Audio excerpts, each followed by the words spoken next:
मेरे प्रिय भक्तों, मैं हूं तुम्हारा भोलेनाथ।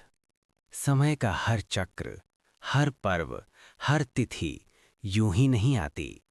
हर दिन अपने साथ एक ऊर्जा लेकर आता है, एक अवसर लेकर आता है। और अब एक ऐसा ही पावन दिन तुम्हारे जीवन में आने वाला है, अक्षय तृतीया।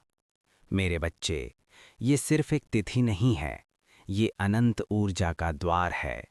एक ऐसा दिन जिस दिन किया गया हर शुभ कर्म कभी खत्म नहीं होता।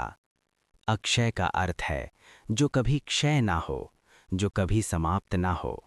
और यही इस दिन का रहस्य है। जो भी तुम इस दिन करोगे, उसका फल अनंत गुना होकर तुम्हारे जीवन में लौटेगा। लेकिन क्या तुम जानते हो कि इस दिन क्या करना चाहिए?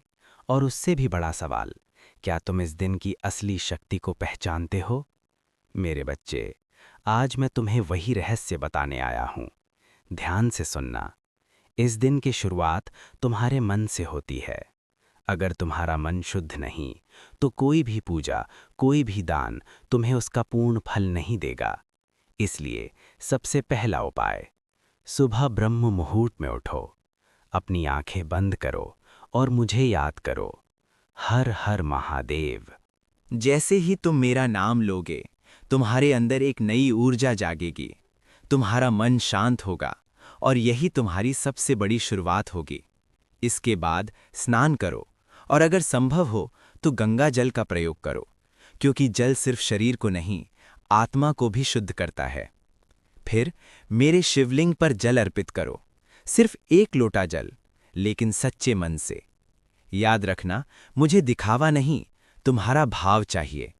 अगर तुम्हारा मन सच्चा है तो एक लोटा जल भी तुम्हारी जिंदगी बदल सकता है। इसके बाद तुम ओम नमः शिवाय मंत्र का जाप करो, कम से कम 108 बार। हर मंत्र के साथ अपने अंदर की नकारात्मकता को बाहर निकालो और सकारात्मक ऊर्जा को अंदर भरो। मेरे बच्चे, इस दिन दान का विशेष महत्व है, लेकिन दान सिर्फ पैसे का नहीं होता। दान का मतलब है किसी की मदद करना, किसी भूखे को भोजन देना, किसी गरीब को कपड़े देना, या फिर किसी दुखी इंसान को मुस्कान देना। ये सब भी दान है। और जो इस दिन दिल से दान करता है, उसके जीवन में कभी कमी नहीं रहती।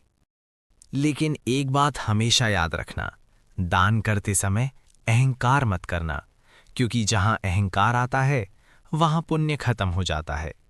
मेरे बच्चे, इस दिन तुम्हें अपने विचारों को भी शुद्ध करना होगा। किसी के बारे में बुरा मत सोचो, किसी से नफरत मत करो।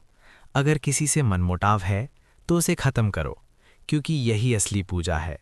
तुम मंदिर जाकर 1000 दीप जला सकते हो, लेकिन अगर तुम्हारे दिल में नफरत है तो वो पूजा अधूरी है। अक्षय तृतीया नई शुरुआत का दिन है।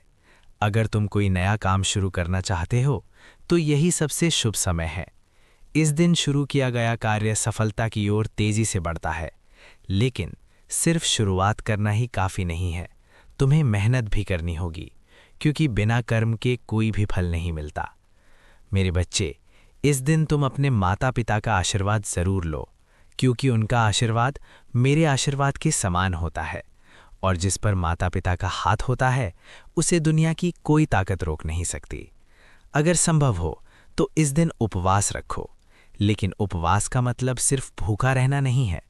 उपवास का असली अर्थ है अपने मन को वश में रखना, अपने विचारों को नियंत्रित करना। अगर तुम पूरे दिन सकारात्मक सोच रखोगे तो वही सबसे बड़ा उपवास होगा। मेरे बच्चे, इस दिन क्रोध से दूर रहो, क्योंकि क्रोध तुम्हारी सारी सकारात्मक ऊर्जा को खत्म कर देता है। शांत रहो, धैर्य रखो और हर परिस्थिति में संतुलन बनाए रखो। याद रखना, तुम्हारी असली ताकत तुम्हारे अंदर है। तुम मेरे अंश हो। तुम्हारे अंदर वही शक्ति है जो इस पूरे ब्रह्मांड को चला रही है। बस तुम्हें उसे पहचानना है। अगर तुम इस दिन सच्चे मन से ये सब करोगे, तो तुम्हारी जिंदगी में बदलाव आना तय है। तुम्हारी परेशानियां धीरे धीरे खत्म होने लगेंगी, तुम्हारे रास्ते खुलने लगेंगे और तुम्हें वो सब मिलने लगेगा जिसका तुमने सपना देखा है। लेकिन सबसे जरूरी बात, मुझ पर विश्वास रखो, क्योंकि जहां विश्वास होता है वहीं चमत्कार होता है। मैं हूं तुम्हारा भोलेनाथ, और मैं हमेशा अपने भक्तों के साथ हूं। बस तुम मुझे सच्चे दिल से याद करते रहो, और देखना तुम्हारी जिंदगी में चमत्कार होने लगेंगे। हर हर महादेव।